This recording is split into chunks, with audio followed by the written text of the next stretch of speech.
কুমির সেনাপতি, তুমি জলদি যাও, আমার বন্ধু হাঙ্গর রাজাকে খবর দাও, সে যেন গিয়ে হালকাকে মেরে আমার মুক্তাটা উদ্ধার করে। হাঙ্গর রাজা, তুমি কোথায়? হ্যাঙ্গর রাজা, আমাদের সাহায্য করুন।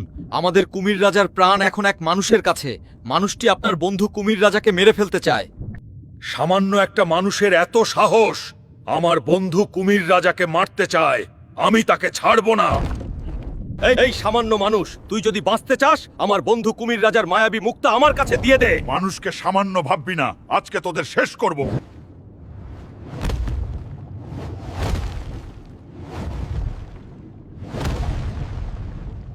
তোর বন্ধু কুমির রাজাকে গিয়ে বল আমি আসতেছি তাকে শেষ করতে। সে যদি বাঁচতে চায়, আমার বউকে আমার কাছে ফিরিয়ে দিক। বন্ধু কুমির রাজা, আমি মানুষটাকে মারতে পারিনি, সে অনেক শক্তিশালী। তুমি যদি তাকে মারতে চাও, পানির নিচে অক্টোপাসকে পাঠাও, সে পারবে তাকে মারতে। কুমির সেনাপতি, তুমি জলদি যাও, অক্টোপাসকে খবর দাও, সে যেন হালকাকে মেরে ফেলে। বন্ধুরা, এরপরে কি হলো দেখতে চাইলে কমেন্ট করো কুমির রাজা পার্ট 6 এবং ভিডিওটি শেয়ার করে দাও।